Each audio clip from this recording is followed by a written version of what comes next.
Hello बच्चों, let's read the question. Explain terminal velocity and mention it's importance. Derive Stokes law dimensionally. Now the key concept for this question is, दो part है इस question में. तो सबसे पहले तो कॉन्सेप्ट ऑफ टर्मिनल वेलोसिटी देखेंगे हम. सेकेंड पार्ट में तो स्टोक्स लॉ को डिराइव करना है, तो derivation of Stokes law.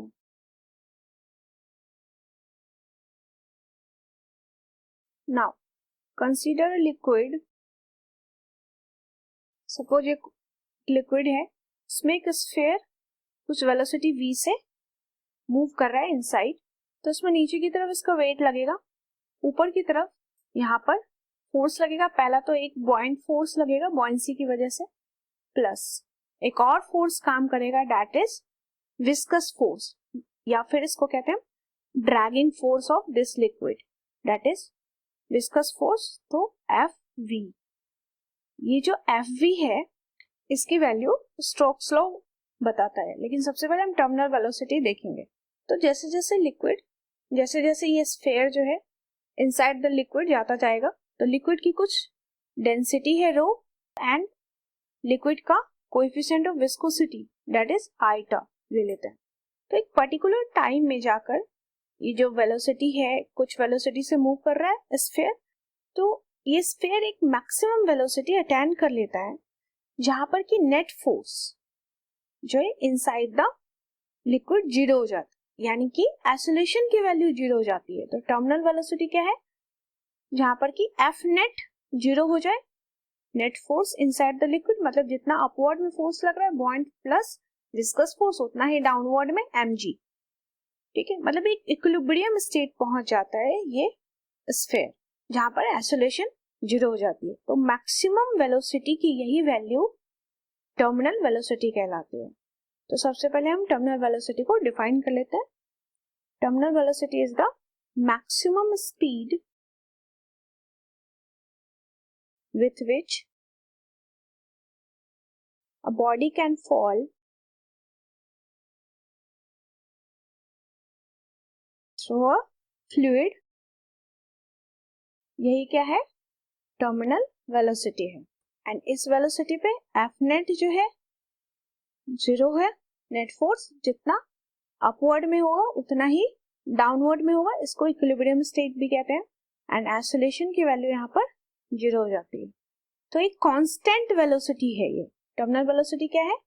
Constant velocity है. इसकी वैल्यू देखिए अगर हम टर्मिनल वेलोसिटी की, तो ये हो जाता है 2r² इंटू जी इंटू डेंसिटी का डिफरेंस लिक्विड का एंड बॉडी का. तो अगर लिक्विड का डेंसिटी हमने रो लिया है तो बॉडी का डेंसिटी को सिग्मा ले लेते हैं.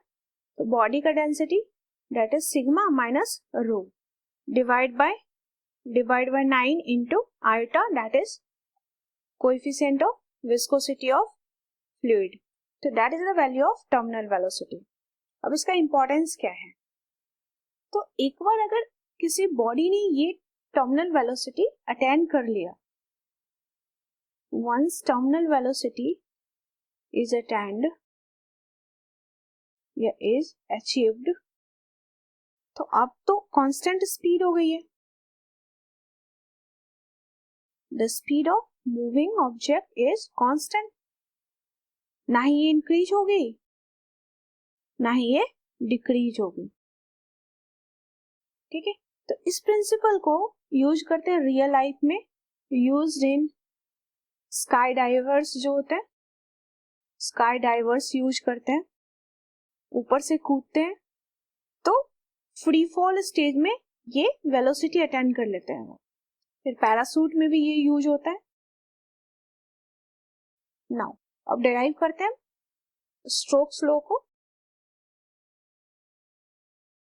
तो स्टोक्स लॉ क्या है? जैसे मैंने बताया था डायग्राम में कि Fv क्या है? That is the viscous force. Viscous force की वैल्यू स्टोक्स लॉ देता है.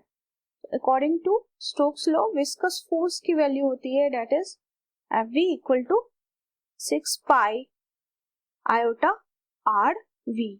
इसको प्रूव करेंगे हम डायमेंशनली. तो according to this law viscous force या ड्रैगिंग फोर्स ऑफ लिक्विड, ये जो डिपेंड करता है आर पे, डायरेक्टली प्रोपोर्शनल है आर के। ये viscous force also depend on velocity of body inside the liquid and it also depend on, viscous force is also depend on iota, that is coefficient of viscosity of liquid.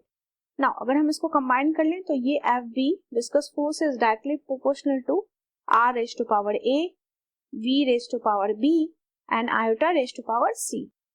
तो इसको हम लिख सकते हैं that equal to एक proportionality constant K into R raised to power A, V raised to power B and iota raised to power C. इसको equation 1 ले लेते हैं।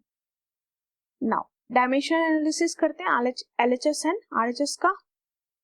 LHS में फोर्स ही है, फोर्स का MLT -2 dimension of force that equal to K तो dimensionless है, फिर R raise to power A है, R का dimension L raise to power A, फिर वेलोसिटी का डायमेंशन LT पे power -1 raise to power B and iota that is coefficient of viscosity, इसका dimension m l पे power -1 t पे -1 raise to power c। अब हम combine कर दें अगर LHS में है m1 l1 t पे -2 that equal to k into m का पावर को एक साथ ले आते हैं, m पे पावर c, l पे पावर है a plus b minus C and T पे पावर है माइनस बी माइनस सी। तो अगर हम पावर को इक्वेट करें दोनों साइड तो देख सकते हैं c इक्वल टू 1 आ गया है, m पे पावर 1 है। नेक्स्ट इक्वेशन बन रहा है a plus B minus C that equal to 1 and फिर minus B minus C that equal to -2। तो अगर हम c की वैल्यू 1 रख दें यहाँ पर तो ये हो जाएगा minus B minus 1 that equal to -2। तो b की वैल्यू हो जाएगी, तो माइनस कॉमन लेके दोनों साइड कैंसिल कर देते हैं, तो b की वैल्यू हो जाएगी 2 - 1 दैट इज 1। तो c की वैल्यू पहले ही आ गई थी, हमारे पास b की भी वैल्यू आ गई है। नाउ a की वैल्यू आ जाएगी a equal to 1 minus b 1 plus c plus 1 that is a की भी वैल्यू आ गई दैट इज 1। नाउ सब्स्टिट्यूट कर देते हैं इक्वेशन 1 में ये सारी value,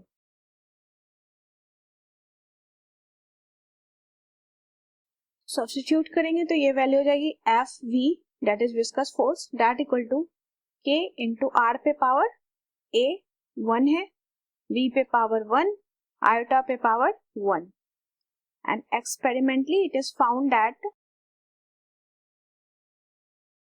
K equal to 6 pi. तो विस्कस फोर्स की वैल्यू आ गई that is 6 pi iota into R into V। That is the proof of Stokes law by dimensional analysis. इस क्वेश्चन में की कॉन्सेप्ट में हमने सबसे पहले टर्मिनल वेलोसिटी को डिफाइन किया, इसकी वैल्यू भी देखी, इसके बाद स्टोक्स लॉ जो विस्कस फोर्स को बताता है एंड उसको डिराइव किया हमने डायमेंशनल एनालिसिस से। I hope you understood it well. Best of luck.